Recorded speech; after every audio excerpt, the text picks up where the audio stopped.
بہت شکریہ. دیکھیں COPD اس کا عالمی دن مناتے ہیں ہم. آج منایا جا رہا ہے کرونک obstructive pulmonary disease, یا یوں کہیں کہ سانس کی دائمی رکاوٹ. ٹھیک ہے, ایک تو دمہ ہوتا ہے, آپ کو پتہ ہے, اس کے اٹیک آتے جاتے رہتے ہیں, اور اٹیکوں کے دوران بندے کو چیک کرو تو بالکل نارمل بھی ہو سکتا ہے. لیکن COPD ایک لگاتار مرض ہے جو زیادہ تر ہمارے یہاں سگریٹ پینے والوں حضرات کو اور جو حقہ پینے والے حضرات کو, لکڑیوں کا چولہا استعمال کرنے والی لیڈیز کو, اس کا تعلق دھوئیں سے ہوتا ہے. اور اس کو آہستہ یہ نالیوں سمجھ لیں کہ نالیوں میں جمتا رہتا ہے اور نالیاں اندر سے جو ہے وہ موٹی ہو جاتی ہیں.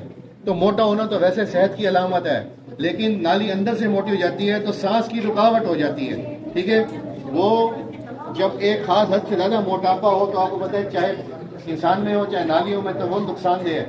اور پھر اکثر لوگ ہمیں آ کے کہتے ہیں, ابھی بھی ایک بابا جی مجھے کہتے ہیں کہ جی میں تو 10 سال سے سگریٹ چھوڑی ہوئی ہے اور تم کہہ رہے ہو کہ ابھی بھی اثرات. تو جب وہ دیکھیں, میں ان کو یہی بتاتا ہوں کہ جیسے سیلاب تو آیا تھا 2010 میں, لیکن اس کے جو نقصانات تھے, گھر گر گئے, مکان گر گئے, درخت گر گئے, وہ تو ابھی تک قائم ہے نا. وہ سگریٹ نے نقصان کر دیا پھیپھڑوں کو, اب وہ سوزش آگے بڑھتی رہتی ہے. تو اس کے لیے لگاتار انہیلر ہوتے ہیں یا کھینچنے والے کیپسول وغیرہ ہوتے ہیں. اور اکثر لوگ سمجھتے ہیں کہ ہمیں اس سے عادت ہو جائے گی. دمہ میں بھی اور COPD میں بھی اکثر لوگ سمجھتے ہیں کہ جی اسے جو پمپ ہے, انہیلر ہے یا کیپسول ہے, یہ عادت تھی ویسی اور یہ آخری علاج ہے اور یہ نہیں کرنا چاہیے. ٹھیک ہے, لوگ یہ سمجھتے ہیں, لیکن اس کی کوئی عادت وغیرہ نہیں ہوتی ہے. یہ دوائیاں ہیں, اگر گولیوں کی صورت میں ہم دیں تو 10 دن میں اتنے سائیڈ ایفیکٹ ہو جائیں گے جو 10 سال انہیلر میں بھی نہیں ہوتے. ٹھیک ہے, تو وہ سیف طریقہ ہوتا ہے اور دوائی ڈائریکٹ جا کر اثر انداز ہوتی ہے اور سانس کو کھولے رکھتی ہے.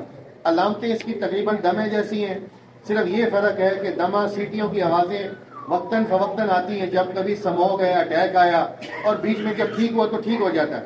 لیکن COPD میں وہ لگاتار چلتا ہے, بلغم آتا رہتا ہے, سانس رکتا ہے, دل کے اوپر اثرات پڑتے ہیں, ٹانگوں کے اوپر اثرات پڑتے ہیں, ٹانگیں سوجنے لگ جاتی ہیں, اور چلنے سے دوبھر ہو جاتا ہے بندہ. اور حتیٰ کہ یہاں تک بھی ہے کہ اپنے کپڑے بدلتے وقت بھی وہ سانس چڑھتا ہے اسے. ٹھیک ہے, تو یہ بڑی ایک خطرناک چیز ہے. تو اس کے بچاؤ کے لیے یہی ہے کہ جتنا ہو سکے دھوئیں سے بچو. اور آج کل ویسے بھی سموگ ہے, تو جیسے فصلوں کو آگ لگا دیتے ہیں, آپ ویسے کسان جو بھی ہو تو وہ بھی خیال کریں آگ لگانے سے وہ دھواں جو ہے وہ COPD بھی پیدا کر رہا ہے اور سموگ بھی پیدا کر رہا ہے. اور اسی طرح سگریٹ, گٹکا, شیشہ اور جو الیکٹرانک سگریٹ آ گئی ہیں فیشن والی, بچے سمجھ رہے ہیں کہ یہ سیف ہے, لیکن وہ بھی برابر کی نقصان دہ ہوتی ہیں. ٹھیک ہے, علامتیں وہی ہیں, سیٹیوں کی آوازیں آنا, بلغم, سانس میں تنگی.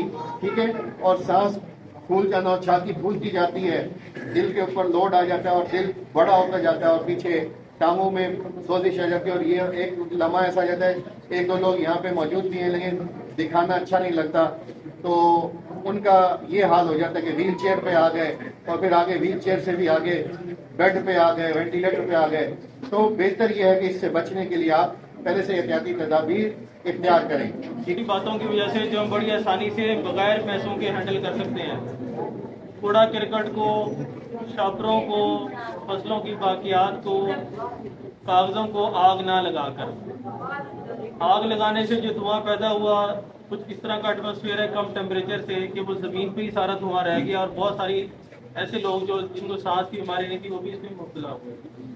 یہ پوری دنیا میں تیسرا یا چوتھا بڑا کاز ہے جس سے اموات ہوتی ہے, اور 100 میں سے 95 جو لوگ ہیں جو اس بیماری سے مرتے ہیں یا اس تکلیف میں مبتلا ہوتے ہیں, وہ اس بیماری کو اپنی جیب سے پیسہ لگا کے خود پیدا کرتے ہیں.